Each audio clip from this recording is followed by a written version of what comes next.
பிஸ்மில்லா அல்ஹம்துலில்லா அஸ்ஸலாத்து வஸ்ஸலாமு அலா ரசூலில்லா ஃபஇன்ன அஸ்தகல் ஹதீஸ் கிதாபுல்லா வ கைரல் ஹதி ஹதி முஹம்மத் ஸல்லல்லாஹு அலைஹி வஸல்லம் வ ஷர்ரல் உமூரி முஹ்தஸாத்துஹா வ குல்ல முஹ்தஸத்தின் பிதுஆ வ குல்ல பிதுஅத்தின் ضலாலா வ குல்ல ضலாலத்தின் ஃபின்னார்.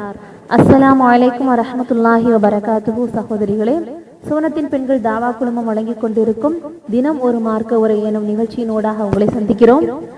இன்றைய தலைப்பில் அல்-அவ்காத்துல்லதி துஜாபு ஃபீஹா தஅவாத், துஆக்கள் ஏற்கப்படக்கூடிய நேரங்கள் என்ற தலைப்பில் சில விஷயங்களை இன்ஷா அல்லாஹ் நாம பார்க்கவிருக்கிறோம். துஆக்கள் எப்போதெல்லாம் ஏற்கப்படுகிறது, அதற்குரிய சரியான நேரங்கள் என்ன என்பது குறித்து நபி வழிகளில் பல தகவல்களை நாம பார்க்கலாம். முதலாவதாக நபி ஸல்லல்லாஹு அலைஹி வஸல்லம் அவர்கள் சொல்றாங்க, அத்-துஆஉ லா யருத்து பைனல் அதான் வல் இகாமா, அதானுக்கும் அதாவது பாங்கிற்கும் இக்காமத்திற்கும் இடையே கேட்கக்கூடிய துஆவானது மறுக்கப்படாது என்று நபியர்கள் சொல்லக்கூடிய செய்தி திர்மிதி மற்றும் அபுதாவுத் போன்ற நூல்களில் இடம்பெறுகிறது.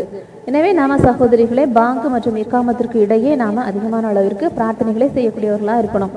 அடுத்ததான் அல்லாஹுடைய தூதர் ஸல்லல்லாஹு அலைஹி வஸல்லம் அவர்கள் துஆ ஏற்கப்படக்கூடிய நேரம் குறித்து இன்னொரு செய்தி சொல்றாங்க. என்னன்னு சொன்னா, யன்சிலு ரப்பனா இலா ஸமாஇத் துன்யா குல்ல லைலத்தின் ஹீன யப்கி சுலுஸில் லைலில் ஆகிர், இரவை மூன்றாக பிரித்து இரவின் கடைசி பகுதியில் ஒவ்வொரு இரவிலும் முதல் வானத்திற்கு நம்முடைய இறைவன் இறங்குகிறான்.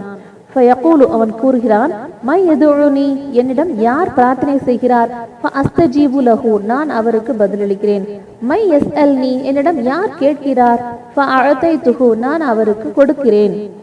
மை யஸ்தக்ஃபிர்னி, யார் என்னிடம் பாவ மன்னிப்பு தேடுகிறார், ஃபஅக்ஃபிர் லஹு, நான் அவருக்கு பாவ மன்னிப்பு வழங்குகிறேன் என்று அல்லாஹ் தஆலா கூறுவதாக நபியர்கள் சொல்றாங்க.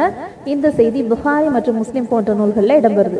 சகோதரிகளை, இந்த செய்தியில நாம புரியக்கூடிய விஷயம் என்ன, ஒவ்வொரு இரவிலும் மூன்றில் ஒரு பகுதி கடைசி நேரத்துல நாம அல்லாஹ்விடத்துல பிரார்த்தனை செய்யும் போது அல்லாஹ் தஆலா நம்முடைய துஆவை ஏற்றுக்கொள்றான் அப்படிங்கிறத அறிந்து கொள்ளலாம். அடுத்ததாக நபி ஸல்லல்லாஹு அலைஹி வஸல்லம் அவர்கள் சொல்றாங்க, அக்ரபு மா யகூனுல் அப்து மிர் ரப்பிஹி வ ஹுவ சாஜிதுன் ஃபஅக்ஸிரு அத்ஆ, ஒரு அடியான் தன்னுடைய ரப்பிடம் மிகவும் நெருங்கி இருக்கக்கூடிய இடம் அவன் சஜிதா செய்யும் போதுதான் என்று நபி ஸல்லல்லாஹு அலைஹி வஸல்லம் அவர்கள் சொல்றாங்க. அப்ப நாம சஜிதாவுடைய நேரத்துல நாம துஆ செய்யும் போது, சஜிதாவில் இருக்கும் போது நாம துஆ செய்யும் போது அல்லாஹ் தஆலா நம்முடைய துஆவை அங்கீகரிக்கிறான் என இந்த ஹதீஸின் மூலமாக அறியலாம். இது தொடர்பாகவே இன்னொரு செய்தியும் இருக்கு. நபியர்கள் சொல்றாங்க, ஃபஅம்மருக்கு ஃபஅல்லிமு ஃபீஹி அஸ்ஸ வஜல், ருக்குவுடைய நிலையில் நீங்கள் அல்லாஹ்வை அதிகமாக மகத்துவப்படுத்துங்கள். வ அம்ம சுஜூது ஃபஜ்தஹிது ஃபித் துஆஇ ஐ யுஸ்தஜாப லக்கும், சஜிதாவில் இருக்கும்போது நீங்கள் பிரார்த்தனைகளில் அதிகமாக ஈடுபடுங்கள், உங்களுக்கு பதிலளிக்கப்படும் என்று நபியர்கள் சொல்றாங்க. எனவே சகோதரிகளே, நாம சஜிதாவில் இருக்கும் போது நம்ம கேட்கக்கூடிய துஆவானது ஏற்றுக்கொள்ளப்படுகிறது என அறியலாம்.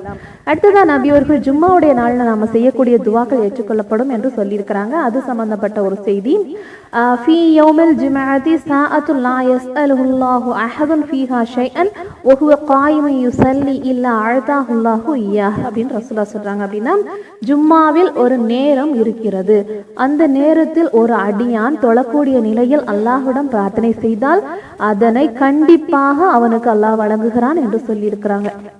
எனவே ஜும்மாவில் அந்த நேரத்தை அடையக்கூடியவர்களாக நாம இருக்கணும் இன்ஷா அல்லாஹ்.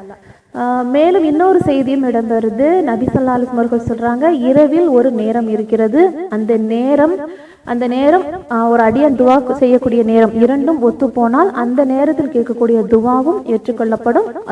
அந்த நேரம் ஒவ்வொரு இரவிலும் இருக்கிறது என்றும் நபியர்கள் சொல்லியிருக்கிறாங்க. மேற்கூறப்பட்ட செய்திகளின் மூலமாக நாம துஆ ஏற்றுக்கொள்ளப்படக்கூடிய நேரங்களை அறிந்து கொண்டோம். பாங்கிற்கும் இக்காமத்திற்கும் இடையே நாம கேட்கக்கூடிய துஆ ஏற்றுக்கொள்ளப்படும். இரவு நேரங்கள்ல இரவின் மூன்றில் ஒரு பகுதி, அதாவது இரவை மூன்றாக பிரித்து கடைசி பகுதியில நாம கேட்கக்கூடிய துஆ ஏற்றுக்கொள்ளப்படும். சஜிதாவுடைய நிலையில் நாம கேட்கக்கூடிய துஆ ஏற்றுக்கொள்ளப்படும். ஜும்மாவில் ஒரு நேரம் உள்ளது, அந்த நேரத்தில் நாம செய்யக்கூடிய துஆ ஏற்றுக்கொள்ளப்படும். ஒவ்வொரு இரவிலும் ஒரு நேரம் உள்ளது, அந்த நேரத்திலும் நாம் செய்யக்கூடிய துஆ ஏற்றுக்கொள்ளப்படும் என்ற செய்திகளை அறிந்து கொண்டோம்.